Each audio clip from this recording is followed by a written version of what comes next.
I think it's time that we set a trap and we catch Sandsquatch. Hi everyone, my name is Anthony Escobedo, the Chief Naturalist at Dunes Learning Center, a residential environmental learning center located inside the Indiana Dunes National Park. After finding an old article, we've embarked on an adventure together to track what I believe is our local Bigfoot, whom I call Sandsquatch. This is the search for Sandsquatch. Here's the evidence we've gathered so far. After finding an old article, we talked to Professor Audrew, an expert in cryptozoology, who gave us a map. Using a compass in this map, we were able to find the old field station of his team. There we met with Mrs. Lupin, a local homeowner who told us that strange noises come from beyond the creek bed.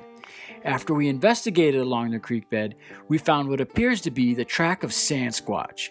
We were following the track until we found some scat and confirmed that the scat could be from Sandsquatch. From there we found a pile of bones and gathered that the skull we found must be from a deer. That night we decided to go for a night hike to listen for sounds when we discovered some fur. Unsure of exactly what the fur was, we went back the next morning and found the shelter of an animal. We're closing in on Sandsquatch, and I think it's time to catch it.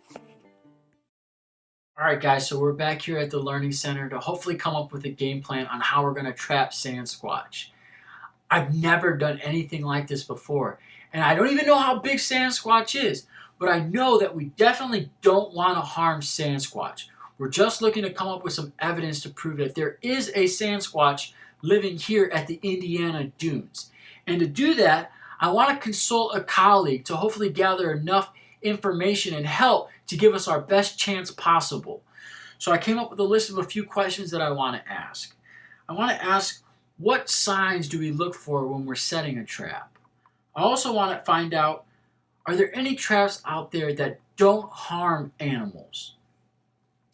And then I also want to ask, how do scientists use traps in order to gather information?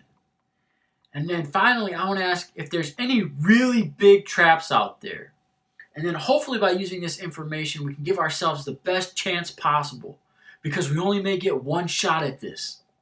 Hey, Anthony. Hey, so I'm exploring around the Indiana Dunes, and I've been tracking what I believe is an animal to its habitat. And I want to trap it, but I'm not really sure where to begin. I was hoping maybe you can help me. Yeah, definitely. Yeah, I'd be down. So, like I said, I want to trap it, but I don't even know where to start. Like, where do I start if I want to trap an animal? That's a great question. So usually when you set a trap, you want to find evidence that an animal lives in that area or uses that land. So this could include scat, it can include tracks, it can also include trails that the animal uses. Animals are creatures of habit, so they'll often use the same trail or paths just to be safe, and also use it to escape predators. So I would say that if you're looking to set a trap, that you should place it somewhere where you can find scat and tracks or evidence of a certain animal you're looking for. But even then, it might be some time before you actually catch or trap that animal. Okay. So I'm familiar with a lot of traps. Some of the traps like harm animals, and I'm not looking to harm this animal. Are there any kind of traps out there that I could use that don't harm animals? Yeah, sure. Scientists use traps all the time that don't harm animals. They use it specifically just to research them because they want them alive, of course. So, have you ever heard of a box trap before? No, I don't think I have. Okay, so box traps are very common traps that people often use to catch mice in the winter in their house, or even raccoons or squirrels that find themselves in the attic or under their porch. And the idea of a box trap is to put food or some sort of bait to lure an animal inside a box. And inside this box, as they're eating the food, there's some sort of trigger that causes the door to close, which traps the animal. Okay.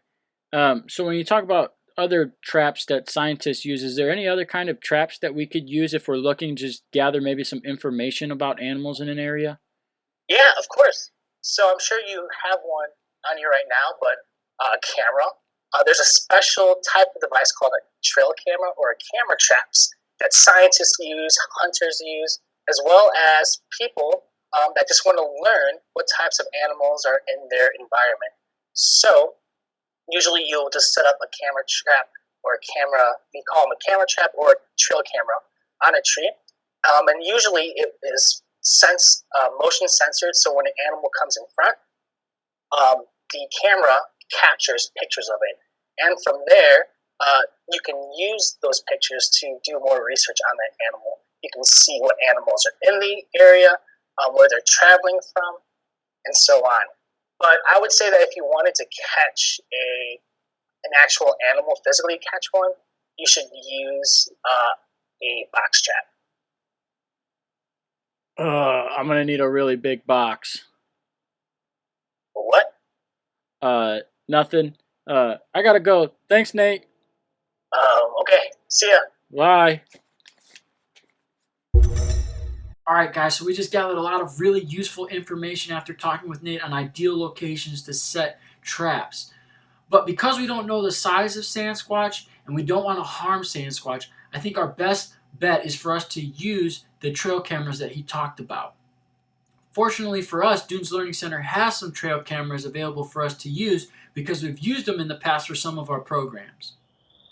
Alright folks, so when we use a trail camera, there's a lot of different options that you can use. Mine came with a bungee cord that you can hook onto your trail cam, wrap it around a tree or a post, and then hook it back. And the purpose of this is to hold it up. You can use things like chains and a lock, string maybe even. But for this purpose, we're going to just use the bungee cord that came with it. And my trail camera is already preset, but you can change the settings on it to make it more take pictures more frequently. You can use it to be more sensitive to when anything comes into the field of view.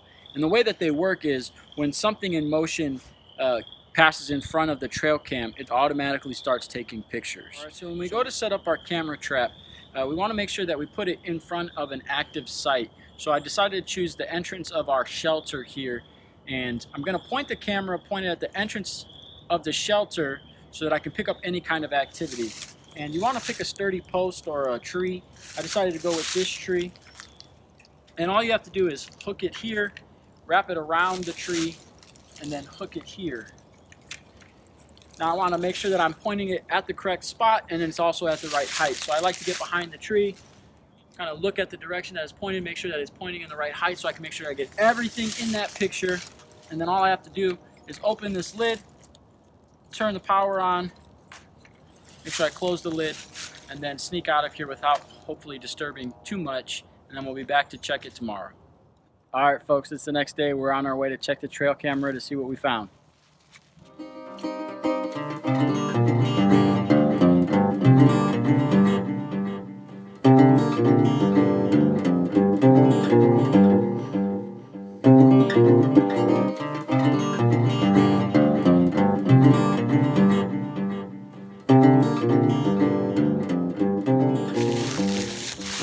There's someone in the shelter. There's someone in the shelter.